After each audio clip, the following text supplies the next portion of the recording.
ఈరోజు చాలా రోజుల తర్వాత సవరిస్తున్నాం. అంబటి రాంబాబు గారిని పరామర్శించి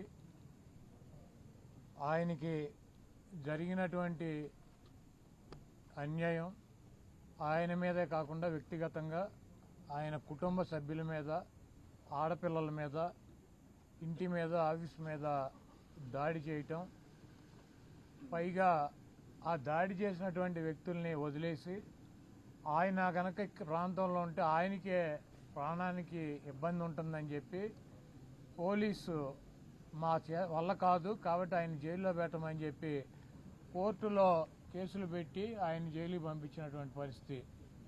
ఈరోజు ఈ రాష్ట్రంలో వైఎస్ రాజశేఖర రెడ్డి గారితో పాటు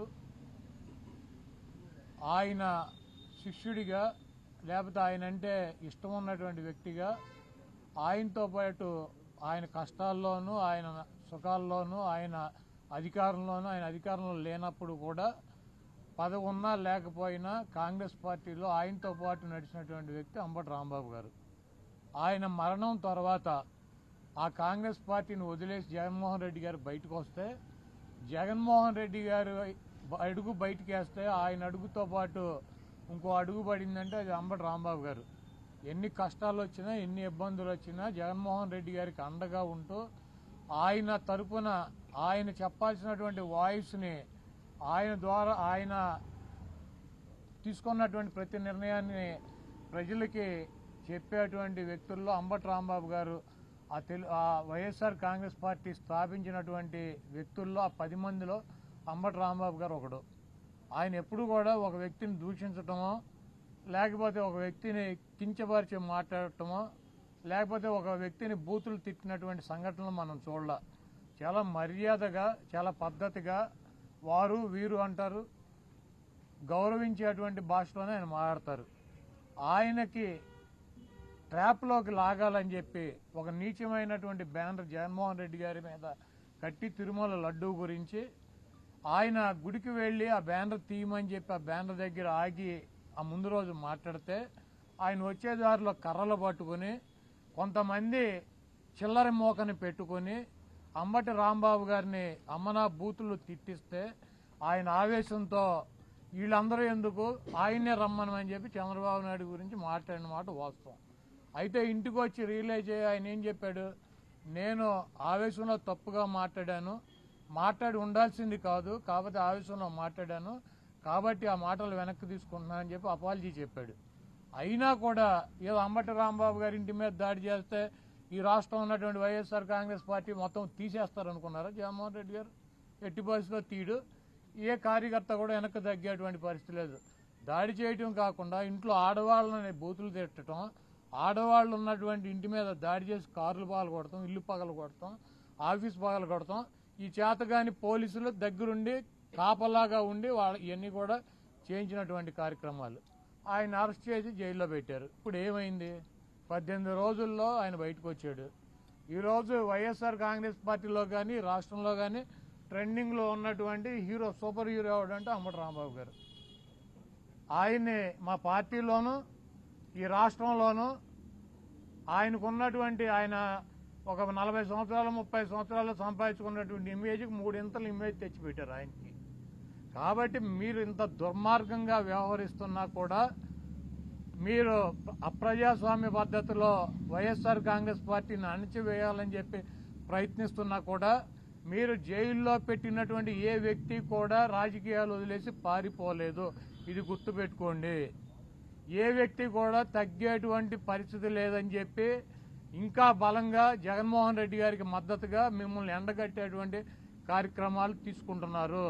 మీ ఎర్ర బుక్కులకి, మీ పసుపు బుక్కులకి ఇక్కడ భయపడేవాడు ఎవడో లేడన్నదే గుర్తుపెట్టుకోవాలి.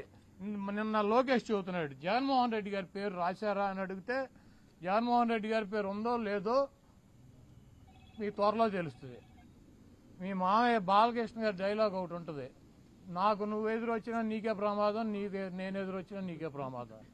అలాగే ఆ బుక్లో నువ్వు జగన్మోహన్ రెడ్డి పేరు రాసినా నీకే ప్రమాదం, లేకపోతే జగన్మోహన్ రెడ్డి గారు ఏదైనా బుక్లో నీ పేరు రాసినా నీకే ప్రమాదం.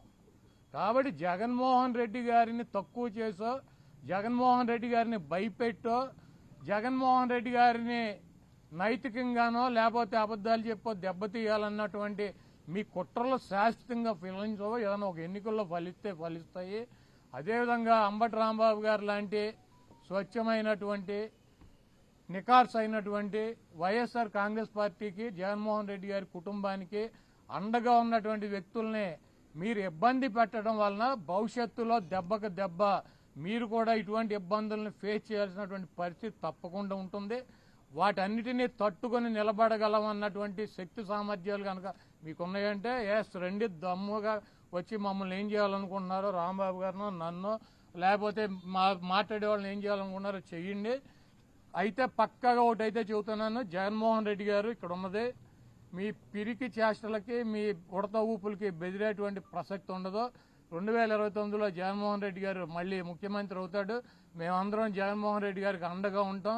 మీరు ఎన్ని ఇబ్బందులు పెట్టినా, మీరు ఆఖరికి జైల్లో పెట్టినా, మమ్మల్ని ఏం చేసినా కూడా మేమైతే వెనక్కి తగ్గేటువంటి పరిస్థితి లేదు. జగన్మోహన్ రెడ్డి గారు ఇచ్చినటువంటి ప్రతి పిలుపుకి స్పందిస్తాం. ఆయన చెప్పినటువంటి ప్రతి కార్యక్రమానికి మేము ముందుంటాం.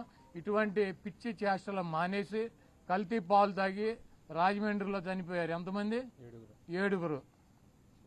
టపాకాయలు తయారు చేస్తా కాకినాడ వేటపాలెంలో 21 మంది చనిపోయారు. శ్రీకాకుళంలో మంచినీళ్లు తాగి కల్తీ అక్కడ చనిపోయారు. మీకు సిగ్గు శరం ఉంటే ఇది చూసుకోండి. ఇటువంటి కార్యక్రమాలు జరగకుండా ప్రజలు ఇబ్బంది పడుతున్నటువంటి ఇబ్బందులు చూడకుండా ఇవన్నీ అంబటి రాంబాబు గారిని 18 రోజులు, వల్లభనేని వంశీని 145 రోజులు, చెవిరెడ్డి భాస్కర్ రెడ్డిని 208 రోజులు, లేకపోతే జోగి రమేష్ని 81 రోజులు, లేకపోతే రేపు నన్ను ఒక 100 రోజులు పెట్టిన వైఎస్ఆర్ కాంగ్రెస్ పార్టీకి ఏమీ కాదు. మేము కూడా వెనక్కి తగ్గేటువంటి పరిస్థితి ఉండదు. మిమ్మల్ని ప్రజల్లో ఎండగట్టడం ఖాయం. రేపు జగన్మోహన్ రెడ్డి గారు ముఖ్యమంత్రిగా ఈ రాష్ట్రంలో అధికారంలోకి వచ్చిన తర్వాత ఈ కార్యక్రమాలు చేసినటువంటి అధికారులను కానీ, వాళ్ళకి తొత్తులుగా పనిచేసి మా ఇళ్లు పగలు కొట్టించినటువంటి అధికారులను కానీ, వాళ్ళకి అడుగులకు మడుగులు ఎత్తి ఫిజికల్ గా అంబటి రాంబాబు గారు లాంటి ఎక్స్ మినిస్టర్లని ఫిజికల్ గా అరెస్ట్ చేయాలన్నటువంటి వ్యక్తులు కానీ ఎవరిని వదిలిపెట్టేటువంటి పరిస్థితి ఉండదు. జగన్మోహన్ రెడ్డి గారు చెప్పినట్టు సప్త సముద్రాల అవతలు ఉన్నా కూడా తీసుకొచ్చి వాళ్ళందరికీ తగిన పనిష్మెంట్లు శాస్త్రులు జరుగుతాయి 100%. ఎవరు కూడా వైఎస్ఆర్ కాంగ్రెస్ పార్టీ నాయకులు కానీ కార్యకర్తలు కానీ ఆధారపడవద్దు. అందరం కలిసి ముందుకెళ్దాం.